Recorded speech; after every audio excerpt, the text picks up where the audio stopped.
Hi friends, eggs ఆనపకాయ టమాటా curry.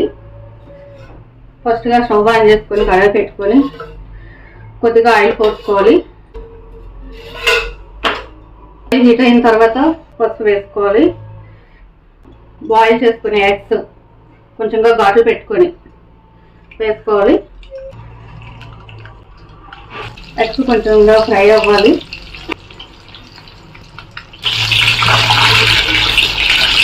ఇంకా fry చేసుకోవాల్సిన అవసరం లేదు, లైట్గా కొంచెం ఫ్రై చేస్తే చాలు. ఎగ్స్ ఫ్రై అయిపోయి చేసేసుకుందాం.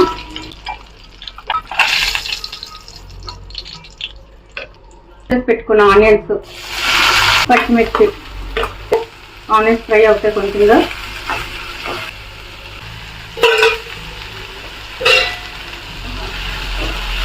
తొందరగా వేగాలంటే కొద్దిగా సాల్ట్ వేసుకుని ఫ్రై చేసుకోవాలి.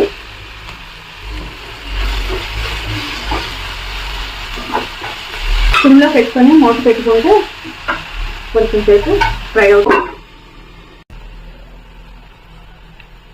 ఇప్పుడు కొద్దిగా అల్లం వెల్లుల్లి పేస్ట్ కానీ లేదా అల్లం వెల్లుల్లి దంచుకొని పెట్టుకునేది సరే వేసుకోవచ్చును.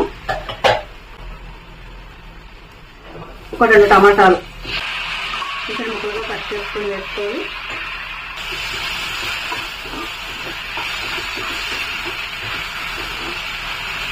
ఇప్పుడు ఈ టమాటాలు కొంచెం సేపు మగ్గాలి. సిమ్లో పెట్టి మూత పెట్టాలి.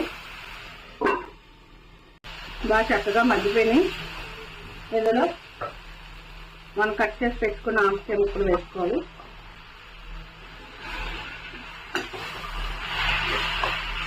ఇందులో కొద్దిగా పసుపు, కారం, టేస్ట్ తగ్గట్టుగా కారం, ఇవి బాగా కలిపేలాగా పసుపు కారం అన్నీ బాగా కలిపేలాగా కలుపుకోవాలి. వాటర్ పోసుకోవాలి. ఆనపకాయలో మనకి వాటర్ ఉంటుంది కాబట్టి ఎక్కువగా వాటర్ కూడా పోసుకోవాల్సిన అవసరం లేదు. ఇప్పుడు ఇందులోనే మనం ముందుగా ఫ్రై చేసి పెట్టుకున్న ఎగ్స్ వేసుకోవాలి.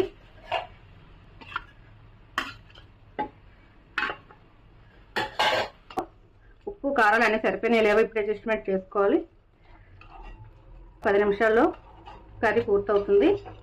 ఇప్పుడు మన కర్రీ పూర్తి అయిపోయింది ఫ్రెండ్స్. వేడివేడిగా వేడి అన్నంలో వేసుకొని తింటమే.